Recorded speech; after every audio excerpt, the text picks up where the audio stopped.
দলের ভিতরে অন্তর্কুণ্ডল থাকবো স্বাভাবিক, যেহেতু আমার দল শাসনও নাই, ক্ষমতাত নাই। সুতরাং আমরা প্রত্যেকে কংগ্রেস দলিকার ও এক দল যেটা নিরপেক্ষ দল, এই দলের ব্যানারে থাকে যদি আপনি প্রতিবাদ সাব্যস্ত করেন কোনো দোষ নাই। বরং এক সময় ইউডিএফের ব্যানারের তলে আমরা যদি দাঁড়াইয়া প্রতিবাদ সাব্যস্ত, কিছুটা দোষ আছে, কারণ এটা এক ধরনের একপক্ষ রাজনৈতিক দল। কিন্তু ভারতীয় জাতীয় কংগ্রেস তো ধর্মনিরপেক্ষ একটা রাজনৈতিক দল। আপনি যদি এই দলের ব্যানারে থেকে প্রতিবাদ সাব্যস্ত করেন, আপনার লগে আছে সর্বভারতীয় কংগ্রেস নেতা মল্লিকার্জুন খার্গে, তাই হিন্দু মানুষ। আমার অসম প্রদেশ কংগ্রেস সভাপতি আছেন ভূপেন বরা, তাই হিন্দু,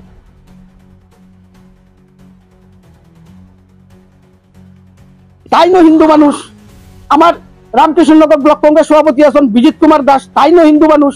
পাতারকান্দি ব্লক কংগ্রেস সভাপতি আছেন প্রতাপ সিনহা পিল্লু, তাইনো তো হিন্দু মানুষ। সেখানে তো আমরা হিন্দু মুসলিম মিলিয়া কাজ করি। আর সুতরাং এক সময় যদি মুসলমান মানুষে এমন কোন মন্তব্য করিয়া বয়, এখানে সব নেতার মানুষ হইয়া আপনার পক্ষে দাঁড়াইতে পারবো। এর লাগে আপনার এবং সর্বশেষ একটা আপনার তো কইয়ার, বেশ কিছুদিন থেকে দেখা গেছে রাজনীতির শিক্ষিত মানুষের বড় অভাব। আমরা শিক্ষিত মানুষ খুব কম পাই। আপনারা জানেন শামীম আখতার ভাই একজন উচ্চ শিক্ষিত মানুষ, তার মিসেস জাসমিনা সুলতাও একজন উচ্চ শিক্ষিত মানুষ। বর্তমান দেশের যে পরিস্থিতি, শিক্ষিত মানুষেরও খুব দরকার আছে। সাথে সাথে আমার প্রয়োজন মতে ইনা কিছু আমরা অশিক্ষিত মানুষেরও প্রয়োজন আছে। কিন্তু একবারে যদি 100% যদি অশিক্ষিত মানুষরা যে আমরা যদি প্রতিনিধিত্ব দিয়া দিলাই, এটা একটা খারাপ সংকেত। সুতরাং যেহেতু আনিপুর জেলা পরিষদ সমষ্টি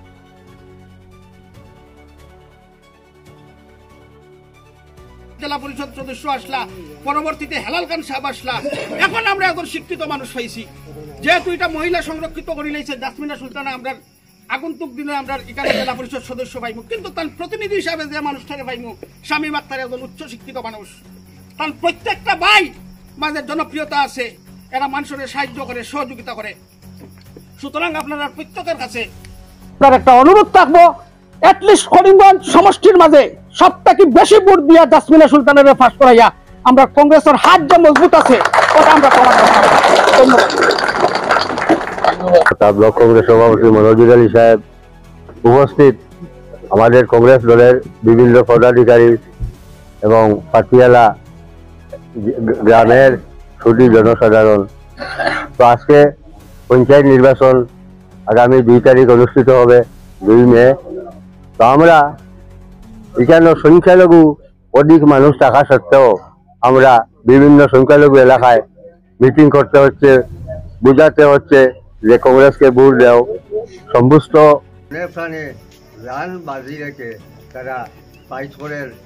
মুসলমান এই দেশ থাকতে পারবে কি থাকতে পারবে না, যেমন ওয়াকফ বোর্ড, আমাদের পূর্বপুরুষরা দাদা 1400-1500 বছর আগে যে জমিগুলা মসজিদ, মাদ্রাসা, ঈদগাহ, অবস্থান, বিভিন্ন ওয়াকফের আন্ডারে যে জমিগুলা দান করিয়া গেছেন, এটা আমাদের বাপদাদার সম্পত্তি। কিন্তু বর্তমান বিজেপি সরকার RSS এর পরিষদায় এই সম্পত্তিটা নেওয়ার চিন্তা করিয়া এখন আরম্ভ করছে ওয়াকফ বোর্ড, ওটা সংশোধনী বিল। তো সংশোধনী বিলটা এরকম করছে যে আপনার মসজিদ যেটা আছে, পাতিয়ালা মসজিদটা, ওটার আগে আপনার দলিল দিয়ে প্রমাণ করতে হইব যে এটা আমার মসজিদের জায়গা। অবস্থান, ঈদগাহ, এটার দলিল দেখাইতে হইব।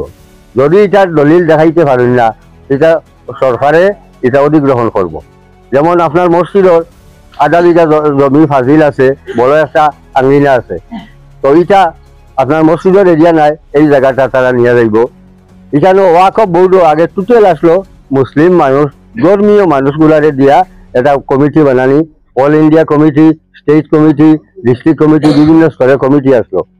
তো এই কমিটিগুলারে এখন তারার হাতে নিয়া, যেমন অল ইন্ডিয়া কমিটি টোটাল 22 জন মেম্বার থাকে, 22 জন মেম্বারের মধ্যে টোটালও মেম্বার মুসলমান আসলো বা সংখ্যালঘু আরো বিভিন্ন মানুষ আসলো। এখন টোটাল 22 জনের মধ্যে 8 জন দিব মুসলমান, বাকি সবাই অন্যান্য ধর্মাবলম্বী। স্টেট গভর্নমেন্টের আন্ডারে থাকবো স্টেট ওয়াকফ বোর্ড, যেটা এটা স্টেট ওয়াকফ বোর্ডের প্রধান হইবা গিয়া জেলা উপায়ুক্ত, মানে ডেপুটি কমিশনার। ডেপুটি কমিশনারের কাছ থেকে আপনারা মসজিদ, মাদ্রাসা সব কিছু পারমিশন লইতে লাগবো। এইখানে লইতে হইলে আজকে আসাম সরকারের আন্ডারে যদি হয় আসাম সরকারের নির্দেশ যেটা দিব ডিসি পালন করতে বাধ্য, কিন্তু আমরা সেও কথা করতো না, সেও কিচ্ছু কোনো কথা মানতো না। গতিকে আমরা চরম একটা অপমান এবং আমরা অস্তিত্ব বজায় রাখতে গিয়া আমরা লড়াই চলের। আপনারা দেখবা ইয়ের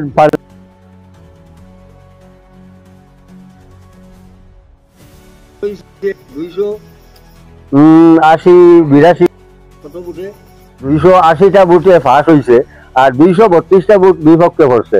এই 232টা বুথের মধ্যে লোকসভা এবং রাজ্যসভায় মিলাইয়া মুসলমান এমপি টোটাল 40 জন।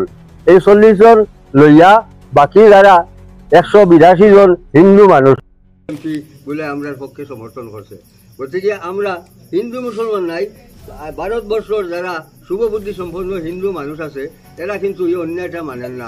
যার লাগি আমরার মধ্যে বর্তমানে কিছু কুলাঙ্গার বারইছন, এটা মির্জাফরের বংশধর কিছু আসন, এরা যে আপনি কিতা খাইরা, কিতা গরো ভাগ কররা, কিলা রুজি করে খাইছরা, কত পয়সা আপনার কাছে আছে, একটা দাদা ব্রিগেড আছে, দাদা ব্রিগেডে গিয়ে জানাইছরা। এরপরে আপনারা যে লঞ্চনা আরম্ভ হয়েছে, প্রত্যেক ঘাটে লঞ্চনা। আবার এরাও হিন্দু বিজেপি আমরা এখন এই মুহূর্তে আমরা নাই, বয়ের কোনো কারণ নাই। মুসলমান বিজেপি যারা হয়েছে এরাই আমরা সবচেয়ে বয়ের কারণ। এরা করের কিটা সব কিছুরে নিয়ন্ত্রণ করে, পত্রপত্রিকার বিভিন্ন ধরনের করে। আর পর উন্নয়নের জোয়ার বইছে রাতাবাড়ির, উন্নয়নের জোয়ার যারা হইরা হাতিয়ালার অমূর্তাই অমূরে যে রাস্তা গেছে অমূর কতখান উন্নতি হয়েছে, তাই এত বছর থাকিয়া কতখান উন্নতি পাইছেন। আমরা কংগ্রেস আমরা বাদ আপনারা খারাপ করছি, কিচ্ছু দিতাম পারছি না, আমরা কোনো সেও কিচ্ছু কোনো কথা মানতো না। গতিকে আমরা চরম একটা অপমান এবং আমরা অস্তিত্ব বজায় রাখতে গিয়া আমরা লড়াই চলের। আপনারা দেখবা ইয়ের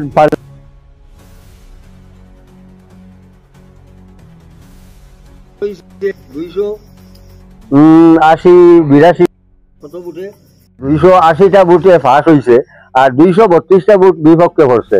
এই 232টা বুথের মধ্যে লোকসভা এবং রাজ্যসভায় মিলাইয়া মুসলমান এমপি টোটাল 40 জন। এই 40 জন লইয়া বাকি যারা 182 জন হিন্দু মানুষ এমপি বলে আমরা পক্ষে সমর্থন করছে।